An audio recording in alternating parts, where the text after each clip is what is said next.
check me from EARTH-33, check me from EARTH-33, check me from EARTH-33, check me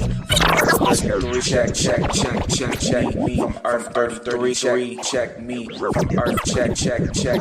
me from EARTH-33, check me from EARTH-33, Check me from EARTH-33 on Absolute Martian Manhunter number 4. Clearly inspired by the Vertigo era of comics, specifically the Vertigo CMYK quarterlies I used to get back in the early 2010s on my way into college.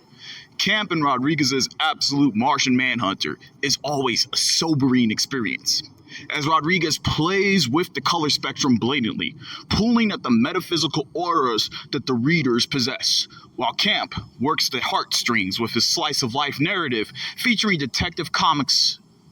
original Martian. Once again, the issue is rife with suicide bombers, wanton violence based in reality, and disputes stemming from relationships held together by the idea of civilized Western society that has yet to be realized. Released just in time for the summer solstice, a heat wave swelters in Martian Manhunter's Middleton, and due to the sweltering weather conditions, the inhabitants of the city have responded by going at each other's throats.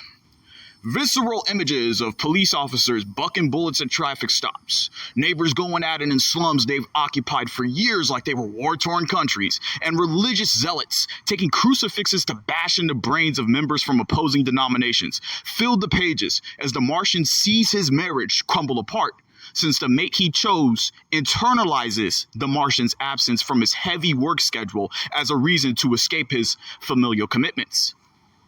The spread that starts from page 16 with a vulnerable Martian Manhunter consoling his wife is my favorite sequence in the issue, equating the argument to the precarious situation of defusing a bomb.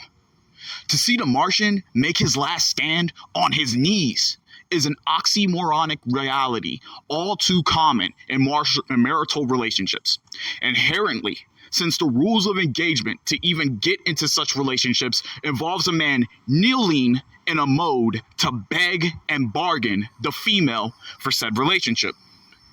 As a person who's been in that position before, I do have to say the pressure is somewhat alleviated, observing the situation from the panels, but not by much. It's still a striking image to see a man willingly reduce himself to half his size just to hold on to a woman like a child, resting his head on her proverbial womb. Pure vulnerability in the panels, and despite the effort at humanity, the situation still blows up in all our faces, the characters and the reader alike. The play on the color spectrum is also important to observe, since the rotating of the colors through night and day alludes to the choice of emotions humans choose to engage when dealing with life's various situations. That even when the situation appears dire, human beings still have the innate will to choose. Though the emotional spectrum isn't exactly a pool of choices, the fact that there's still a choice emboldens a sense of responsibility, which is inspiring for an audience attuned to the US superhuman comic book template of modern morality tale.